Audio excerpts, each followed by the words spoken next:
Guys, so it's Friday now, and as I told you guys at the end of my last vlog, today I have a lot of stuff to do, but first I wanted to update you guys with how things went because I filmed a clip originally to put in yesterday's vlog, but it was too emotional for me to do anything. Like, I was just crying and there was snot running down my face. I didn't want you guys to see that. So yeah, yesterday I went to Mount Pleasant for my interview, and pretty much as soon as I got to the apartment, got an email saying that they didn't want me, so that was great. Regardless of that, I need to put up my vlog from, what was it, Wednesday? I meant to put that up yesterday and I didn't because I was like running around like a crazy lady. And I need to edit my vlog from yesterday, and then I need to also get through If You Come Softly by Jacqueline Woodson because I was supposed to finish that last night, but I didn't because it was Valentine's Day and I wanted to spend my Valentine's Day with Robert. And so I didn't read, and I was also just not in a really good mood to read. I was bawling my eyes out for most of the day yesterday because I was so upset and angry and all kinds of nonsense. So I do have like 90 some pages left of this, so it's not going to take me too long to finish. It's a really short book. And then I think today I was going to start my 24-hour readathon for the booktube games, but I realized that today I had to leave Mount Pleasant early because I didn't bring a whole weekend's worth of clothes like I thought I was going to. I forgot that I had only packed one night's worth. I had to also take Robert to work this morning because his roommate was gone this morning. He had to go to work. So I took him to work this morning and then came home. So it's now like 11:44. I've been home for probably like not even half an hour at this point. But anyway, I gotta sit down and get some stuff done before I do my reading today. So I will talk to all of you guys in a little while once I have a bit of an update for you guys. I realized I also forgot to mention that yesterday I did finish my audiobook for Big Little Lies. Not part of the Contemporary-a-thon, but I know that I was updating you guys about it as I went. So I finished that yesterday on the drive to Mount Pleasant, so that was really nice to have that finally done. And I ended up giving it a 4 out of 5 stars because, like I said before, the structure I think was the thing I didn't like the most out of it. It was just, there was a lot kind of going on, and I think it would have been better if the story had just gone from beginning to end, as opposed to there being like this overwhelming, like, oh, there's this mystery that's gone on that happened towards the end of the story, and you have to figure out what it is and who died. I just felt like it really wasn't necessary for me, and I felt like I still would have enjoyed the story had that really not been as big of an aspect to lead up to. And in all honesty, the mysterious aspect of it kind of was a bit of a letdown because of what actually happened at the end. Like, it didn't seem to be as big of a deal as the whole book made it up to be, and it just kind of felt weird, but I still really enjoyed it, and I do really recommend it to anyone that is looking for a kind of more housewifey mystery, I guess is what I would think of it.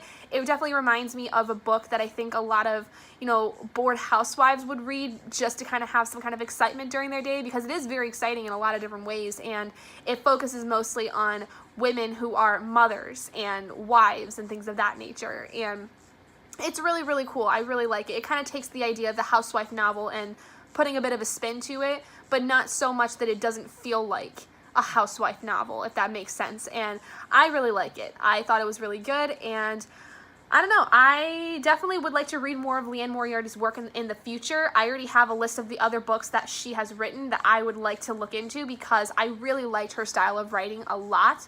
The structure, not so much, but her style and her ability to really get you enticed with each of the individual characters was really, really well done, and I really liked it a lot. So I don't know, hopefully I'll be able to get some more of her books in the future, but it's gonna depend because right now I got no money for that, but we'll see.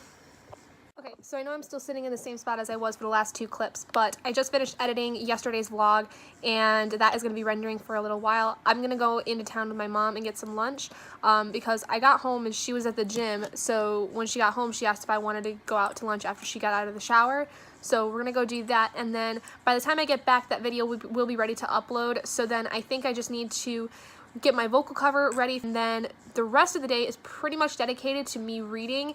And then I also am going to be applying for a few different positions. Like I said, I think I said it in the vlog at least, where I'm going to apply to Walmart, Meijer, and Target up in Mount Pleasant so that I have at least some more applications in and that way at least something hopefully will stick. So gonna go get my shoes on and stuff because Mom has just arrived and she's ready to go. So I will talk to all you guys a little later with an update with how things are going.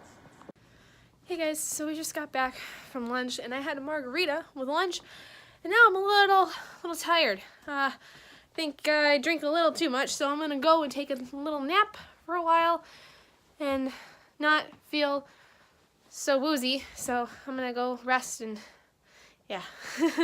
This is slightly drunk Gabby for all you guys. That ought to be fun. But yeah, I will get to my other stuff later today. I just need a bit of a nap because my stomach kind of hurts now. I think I drank a little too much at lunch, so that's okay. But anyway, I'll see you guys in a little while once I've come out of my slightly drunken stupor. Hey guys, so it is just after 8 o'clock right now, and I just finished reading If You Come Softly by Jacqueline Woodson.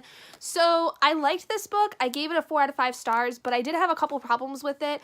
The thing is that Jacqueline Woodson writes really short novels. I've expressed this already, that this book is 181 pages of actual book, and I read another one of her books last semester in my African American literature class, which was about the same length. That was Another Brooklyn, and for some reason I enjoyed Another Brooklyn more than I did with this in terms of the length, because I feel like If You Come Softly just wrapped up way too quickly and things moved way too fast for my liking, and part of that is probably because this is kind of a more romantic story dealing with an interracial couple. So to give a brief story of what this is, basically it's following these two characters, Ellie, who is a white Jewish 15-year-old, and Jeremiah, who is a black teenager.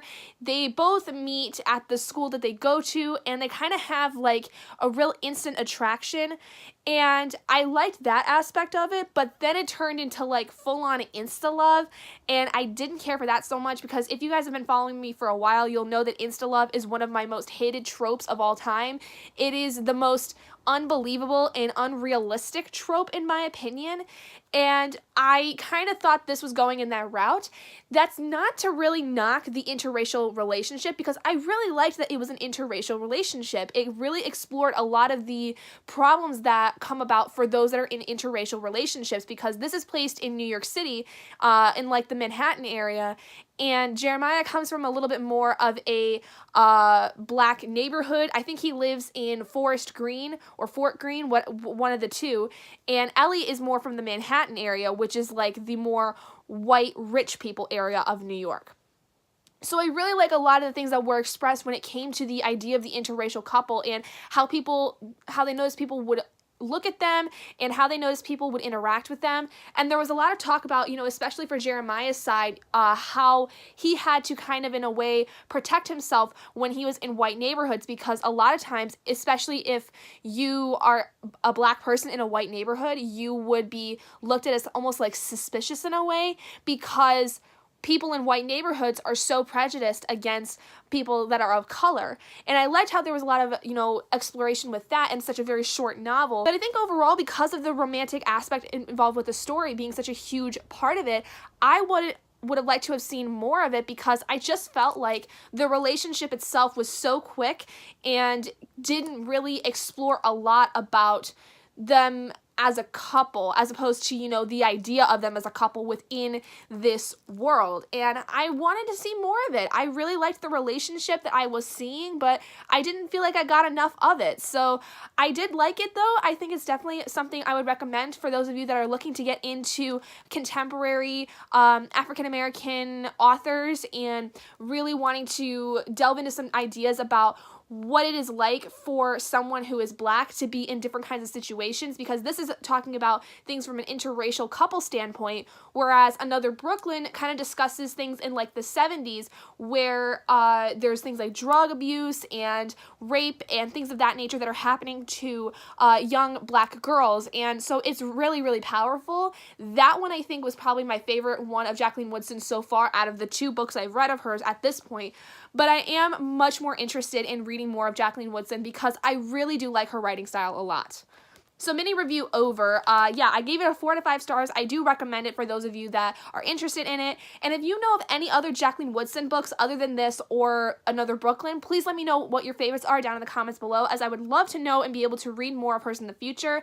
I will say I do like the fact that she writes kind of on the shorter side, but I think for the purposes of this novel, I would have liked it to be a little longer. So like I said, it is just after 8, so I don't want to overwhelm myself with reading right now because I am doing my 24-hour readathon. I think I am going to wait to do that on Saturday until after I've gotten up and starting it from there, because it's going to make the most sense for me to have been really well rested before I start doing the reading.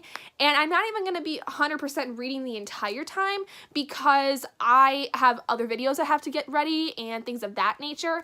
But I did want to at least, you know, be able to have stuff prepared so that, you know, I could try to read as much as I can during the day. I don't think there's anything going on tomorrow, which is nice, so I think I can get away with not really doing a lot.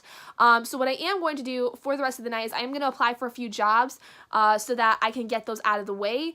And I think I may sit and watch some YouTube videos for a little while, just because, like I said, I don't want to overwhelm myself with reading.